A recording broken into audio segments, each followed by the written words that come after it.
After my father's death, who left behind a huge fortune, I walked into his home only to find my aunt throwing a party, toasting to my new wealth. Furious, I demanded she leave, but she handed me a document that said, "Everything is mine now." When I checked the papers, I realized she'd pulled the ultimate betrayal, and I had one last trick to stop her. I never thought I'd see the day when my father's house, his house, would turn into a playground for opportunists. Yet there I was, standing in the grand foyer, staring at a room full of strangers, their laughter bouncing off the high ceilings, their hands gripping glasses of expensive champagne, their faces glowing with amusement under the golden chandelier. And there she was, Sylvia, my father's sister, my aunt. She stood at the base of the grand staircase in an emerald green dress that shimmered under the light, her dark hair swept into an elegant updo. She had always been beautiful, the kind of woman who knew how to turn heads, but right now, she looked monstrous to me, because she was holding up a crystal glass, grinning like a queen, and toasting to my new wealth. The words rang in my ears, sending a hot wave of anger through my veins. My father, Raymond Calloway, had been dead for exactly 2 weeks. 2. And here she was celebrating. The conversation, the laughter, the clinking of glasses, it all blurred into white noise as I stepped forward, my heart pounding in my chest. What the is this? My voice cut through the noise. Silence fell. Heads turned. A few guests exchanged nervous glances, clearly sensing the tension in the air. Sylvia, however, remained completely unfazed. She took a slow sip of her drink before lowering her glass and flashing me a lazy smile. "Ah, Adam," she said smoothly, her voice dripping with false warmth. "I was wondering when you'd show up." My hands curled into fists at my sides. "What is going on here, Sylvia? What is this, some kind of wake?" "Because it sure as doesn't look like one." She sighed as if I were a child throwing a tantrum. "Oh, don't be dramatic. We're just having a small get-together. There's nothing wrong with a little celebration, is there?" I took a step closer, lowering my voice, but my words came out like a growl. "You're celebrating in my father's house, drinking his liquor, surrounded by people he didn't even know. Tell me, Sylvia, what exactly are you celebrating?" That smug smile never wavered. "Why, my inheritance, of course." The room seemed to spin. My stomach twisted into knots. "Your what?" She let out a soft laugh and reached into the small, clutch purse she carried. A moment later, she pulled out a neatly folded stack of papers. "Here," she said, pressing them into my hands. "See for yourself." I hesitated for only a second before snatching them and unfolding the pages. My eyes scanned the text, and my pulse pounded harder with every word I read. Everything, the house, the bank accounts, the businesses, the investments, was listed under Sylvia's name. Not mine. My blood turned ice cold. "What the is this?" My voice came out hoarse. Sylvia's expression was almost sympathetic. "Oh, Adam, I know this must be hard for you to accept, but my dear brother knew who he could really trust with his legacy." I felt like the ground had been ripped out from under me. My father wasn't perfect. We had a complicated relationship, but he was a smart man. He would never, never leave everything to Sylvia. "This is bullsh," I snapped. "You forged this." Her smile didn't waver, but I saw the slight twitch in her jaw. "Oh, sweetheart," she murmured, her tone condescending. "If you really believe that, I'd love to see you prove it." I gritted my teeth so hard my jaw ached. "Get out," I demanded. Sylvia arched an elegant brow. "Excuse me?" I said, "Get thee out of my father's house." She let out a soft, amused chuckle. "Oh, Adam, I don't think you understand. This isn't your father's house anymore. It's mine." I didn't respond. I couldn't. I turned on my heel and stormed out the door, my fists clenched so tightly my nails bit into my palms. Because I knew one thing with absolute certainty. She had stolen everything, and I was going to take it back. I barely remembered getting into my car. My hands were shaking as I gripped the steering wheel, my pulse hammering in my ears. The rage inside me was a living thing, twisting and burning, threatening to choke me. Sylvia had stolen everything. I didn't know how she did it yet, but I knew my father well enough to be certain of one thing. He would never, under any circumstance, leave his entire fortune to her. He wasn't SDPID. He wasn't blind. He had spent years bailing her out of financial disasters, cleaning up her messes, dealing with her debts. There was no way he'd willingly sign over everything to the woman who had been bleeding him dry for decades. No, this was a setup, and I wasn't going to let her get away with it. I pulled into a parking spot outside a sleek, gray building with tinted windows. Henry Mather's law office. Henry had been my father's attorney for over 20 years. If there was anyone who could make sense of this mess, it was him. I barely took a breath before shoving open the car door and striding inside. The receptionist, a woman in her 50s with thin-rimmed glasses and a sharp gaze, looked up in surprise. "Mr. Calloway?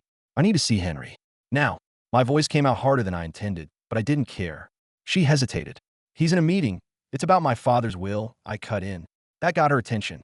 Her lips pressed together in a thin line, and she picked up the phone. A minute later, she led me down the hall to Henry's office. He was standing by his desk when I walked in, his silver brows furrowed in confusion. "Adam," he said slowly, taking in my disheveled state. "What's going on?" I didn't waste time. I strode forward, practically slamming the papers onto his desk. "This," I said through gritted teeth. "Sylvia just handed me this and told me everything belongs to her now." Henry's eyes darkened as he picked up the document and skimmed it. His frown deepened. "Where did she get this?" he asked. "If I know," I muttered, pacing the office. "She threw a goddamn party in my father's house, Henry." She toasted to her new wealth. And when I confronted her, she handed me that and told me to prove it was fake. Henry didn't say anything for a long moment. He walked over to a locked filing cabinet, pulled out a key, and retrieved a thick folder. "This," he said, placing it on the desk, "is your father's real will." My breath caught. I stepped forward, my fingers shaking slightly as I opened the folder. And there it was, clear as day. Everything, his house, his businesses, his money, was left to me. Not Sylvia, not even a fraction of it. My stomach twisted. "That bitch," I whispered. Henry exhaled sharply, his expression unreadable. "This is fraud, Adam, and it's a felony. Can we fight this?" I asked, my voice taut. "Of course," he said, "but it won't be simple. Sylvia isn't STPID. If she went this far, she's covered her tracks well." I clenched my jaw. Sylvia had always been manipulative, always found ways to twist situations to her advantage. And if she had managed to get people on her side, lawyers, bankers, judges, this fight wasn't going to be easy. But I wasn't about to let her win. Not this time. Then let's go to war. That night, I parked a block away from my father's house and sat in my car, watching the lights glow through the tall windows. The party had dwindled down. Only a few cars were left in the driveway, but Sylvia was still inside. I could picture her draped across one of the leather couches, sipping my father's expensive whiskey, reveling in her stolen victory. She thought she had won. She thought I was weak. She had no idea what was coming.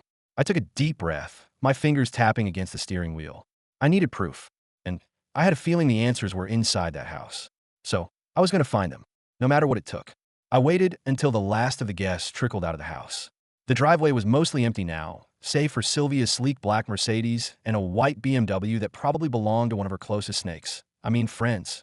The lights in the house remained on, glowing softly behind the curtains. My father's house. My house. I clenched my jaw. I wasn't about to let her sit in there and sip his whiskey like she had one. I pulled my hoodie over my head, took a deep breath, and stepped out of the car. My footsteps were silent against the pavement as I made my way toward the house, sticking to the shadows.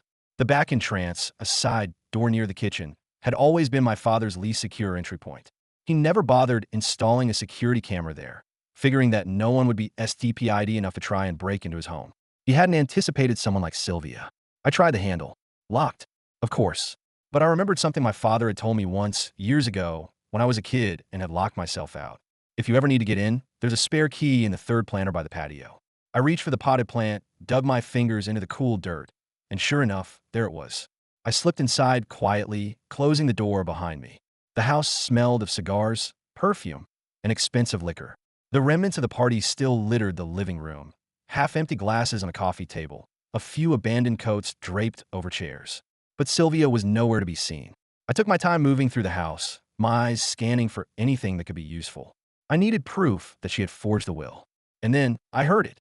Voices. I followed the sound toward my father's office. The door was slightly ajar, and I could see Sylvia sitting at his desk, twirling a pen between her fingers. Across from her sat a man I didn't recognize. Middle-aged, sharp suit, thick glasses. "I did what you asked," the man was saying. His voice was hushed, urgent. "I changed the documents. But I told you, this isn't foolproof. If they start digging," Sylvia waved a dismissive hand. "Relax, Frank. No one's going to start digging. Adam doesn't have the brains or the resources to fight this." I felt my blood boil, but I forced myself to stay still. "Sylvia," the man pressed, "forging a legal document is serious. If someone finds out, no one will find out," she snapped. "Now stop worrying and take your money." She reached into a desk drawer, pulled out a thick envelope, and slid it toward him. There it was, the proof I needed. I pulled out my phone, turned on a voice recorder, and hit record. "Sylvia," the man continued, lowering his voice, I need to know for sure. This is the only copy, right? Obviously, she scoffed. The original was shredded. I made sure of it myself. Bingo. I grinned. Then, slowly, I stepped into the room. Well, isn't this interesting? Sylvia's head snapped up. The color drained from her face. Adam, she breathed. Frank, her corrupt little lawyer, went rigid. His gaze flickered between me and Sylvia, his panic evident. I leaned against the doorway, crossing my arms. I gotta say, Aunt Sylvia, you really outdid yourself this time. Forging a will? Paying off lawyers? Destroying legal documents? That's bold, even for you. She was silent for a moment, her mind clearly racing. I don't know what you're talking about, she finally said, forcing a tight smile. I held up my phone. Oh, I think you do. Her eyes widened. What is that? I pressed play. The recording filled the room. Her voice, crystal clear, admitting to every crime. Frank paled. Sylvia shot to her feet. You little, careful, I warned. Wouldn't want to say anything else incriminating, would we? Her mouth opened, then closed. I let the silence stretch, enjoying the way her confidence cracked. Here's how this is going to go, I said calmly. You're going to sign a statement admitting to forging the will. You're going to return everything you stole. And then you're going to get out of this house and out of my life. Her nostrils flared. And if I don't? I grinned, holding up my phone. Then I take this straight to the police, and you and Frank here can enjoy matching orange jumpsuits. Frank stood so quickly his chair nearly toppled. I am not going to prison for this, he stammered, backing away. I'll testify against her if I have to. Sylvia rounded on him. You spineless piece of... Tick-tock, Sylvia, I interrupted. What's it going to be? She glared at me, her nails digging into the desk. But she knew she had no choice. 20 minutes later, I walked out of that office with the signed confession in my hands. Sylvia had lost. She didn't say a word as I watched her pack her things and walk out of the house for the last time. She didn't look back, and I never saw her again. A week later, Henry helped me restore my father's original will. The court accepted the confession, and just like that, everything was legally mine again. I didn't keep all of it. I sold off most of the unnecessary luxuries, donated a chunk of the money to charity, something my father would have wanted, and kept the house as a reminder. Not of the betrayal, but of the day I took back what was mine. And damn, did it feel good. Over the next few days, I waited for Sylvia to retaliate. I half expected a legal challenge, a desperate counterattack, even a late-night drunken voicemail full of empty threats. But nothing came. It was almost too quiet. Then I got a call from Henry. It's done, he said. The court has reinstated your father's original will. Everything is legally back in your name. I exhaled, feeling a weight lift off my chest. And Sylvia? She won't be a problem, Henry said. She knows if she makes a move, we can bury her with the confession you got. And frankly, she should be more worried about the IRS now. I frowned. The IRS? Henry chuckled. Turns out, your aunt wasn't exactly responsible with her own finances. She's in serious tax trouble. With the inheritance gone, she has no way to pay it off. I leaned back in my chair, letting that information sink in. Sylvia had spent years living off my father's generosity, assuming the money would always be there to bail her out. When she realized it wouldn't, she tried to take it by force. And now, she had nothing. I didn't feel sorry for her. Not one bit. A few months later, I heard through the grapevine that Sylvia had left town. Sold her car, packed her bags, and vanished. Some distant cousin mentioned she was renting a tiny apartment in Florida, barely scraping by. It was poetic justice, really. As for me, I made peace with the past. I didn't keep the house forever. It was never truly home to me, just a battleground for a fight I never asked for. I sold it to a family who would actually appreciate it, then used the money to build something new, something that was mine. Because in the end, this wasn't just about money. It was about proving that the people who betray us don't get to win. And I made damn sure of that.